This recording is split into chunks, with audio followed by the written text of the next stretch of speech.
एक व्यक्ति का पाप उसके शरीर पर बोझ बनकर उभर आता है और भगवान उस बोझ को उतारकर उसे मुक्त करते हैं। अब कहानी आती है मथुरा के कुब्जा की और उसके साथ कंस के अंत की। कान्हा और बलराम मथुरा की ओर बढ़ रहे थे।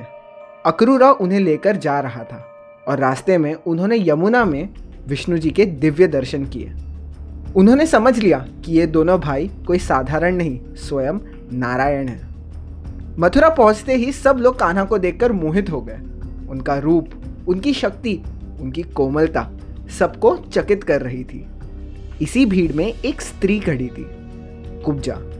उनका शरीर 3 जगह से टेढ़ा था, इसलिए लोग उन्हें त्रिवक्र कहते थे।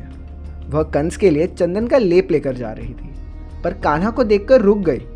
कान्हा ने उन्हें सुंदरी कहा। यह शब्द उनके हृदय को चुभ गया। उन्हें लगा कि कान्हा भी उनका मजाक उड़ा रहे हैं, पर कान्हा ने कहा, मैं तुम्हारी बाहरी रूप को नहीं, तुम्हारी आत्मा को देख रहा हूं। कान्हा ने अपने पांव उनके पैर पर रखे और उंगलियों से उनको थोड़ा ऊपर उठाया। एक दिव्य कंपन उनके शरीर में दौड़ी। धीरे धीरे उनका टेढ़ा शरीर सीधा होने लगा। कुछ ही पल में कुब्जा एक सुंदर स्त्री बन चुकी थी। कुब्जा को अचानक अपना पिछला जन्म याद आया। वह समझ गई कि वह वही मंथरा थी जिनके कारण श्री राम को वनवास जाना पड़ा था, और आज कान्हा ने उनका उद्धार कर दिया था।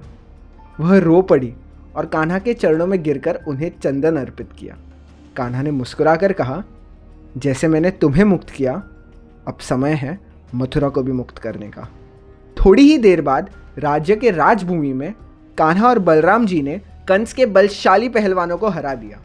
फिर कान्हा ने स्वयं कंस को उसके सिंहासन से खींच लिया, उसे बालों से पकड़कर भूमि पर पटक दिया और उसी क्षण अत्याचार का अंत हो गया।